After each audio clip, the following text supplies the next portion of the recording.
Hi mga people, happy Monday. Balik work ulit tayo and lunchtime na dito. Hindi na ako nakapag good morning kanina kasi tumiretso na ako sa work, late ako nagising. So yan, and lunch break ko na. So magluto lang ako ng itlog, fried egg at saka rice kasi wala ako time magluto ng ulam. So yun, itlog lang yung ulam natin for today. And may na-receive kami ng Amazon order. Wala akong order ba kay dito. Supplement pala niya. Yan. Theanine. Iwan ko para saan yan. Itong isa, magnesium. Yan sa kanya pala yan. Meron ako inaantay na delivery from Amazon. Then yung laundry soap at saka tawag nito yung bucket para sa backyard kasi si Saddam yung gardener araw-araw siya gumagamit ng garbage bag yung plastic ba na ako na araw-araw tapos konti lang lalagay alam mo yun tawag nito masama sa ating environment kaya ang gagawin ko para cost cutting na din. Nagpa-order ako kay D ng bucket. Tapos, yun lang lagyan ko ng garbage bag. Doon niya ilagay yung mga dahon-dahon ng mga halaman. Tapos, saka niya itapon pag puno na. Ginagawa niya kasi kahit kunti lang. Yun, plastic bag araw-araw. So, yun. Hopefully, darating yun today. Habang wala pa si Saddam. Para malagay ko na sa likod yung bucket.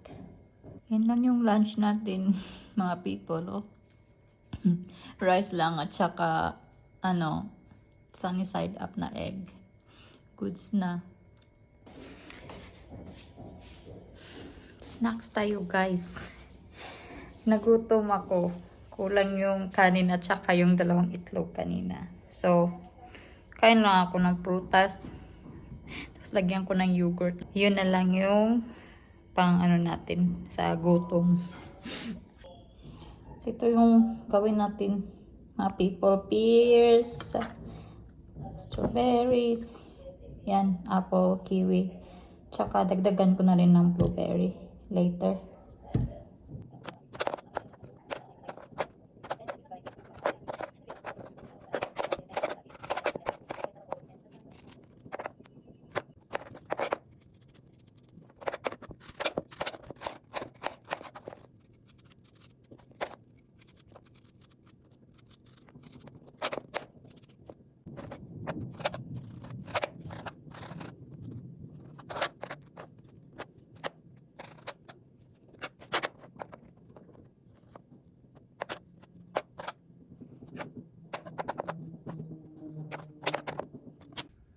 Ito na yung fruit salad natin. Lagyan ko lang siya ng yogurt. Kain tayo guys. Snacks. Healthy snacks. Para sa juntis. Dumating na yung order namin from Amazon. Ito yung sinasabi kong bucket. Ang gara pa ng design. Polka dot. Wala kasi ibang design. Ito na lang.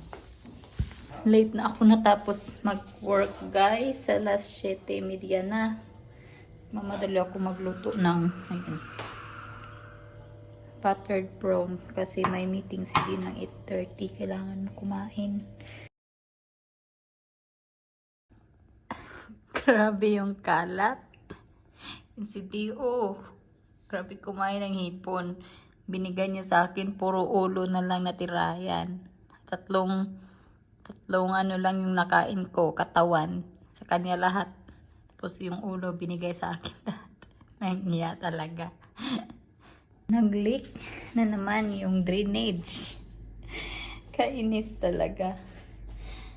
Papa-plumber daw namin to pag bukas. Pag nag-leak pa din. Kala ko naayos ko na kagabi. Pero ibang leak na naman yung nangyari. Kagabi nag-clog. Ngayon, nag-leak na talaga siya sa ilalim. So, baka hindi ko siya na ibalik ng maayos. Anyway, cooking muna kami ni Java. Hinihingal ako, guys. Tapos na kami mag-walking kay Java, guys. And, yan o, dami kong tupiin. Natupi ko na yung kalahati. Ay, gabi na. Bukas naman yung iba. Ito yung labahin ko. May yung nilabhan ko last, Saturday. Ayan. Sa katutak, tambak. Bukas naman ulit ako magtutupi kasi matutulog na kami. Chaba! Let's go to bed na. Ha? Kamami, dali. Say good night. Say good night, guys. Good night pa. Good night, guys. Thank you sa panonood. God bless palagi and ingat. Bye-bye.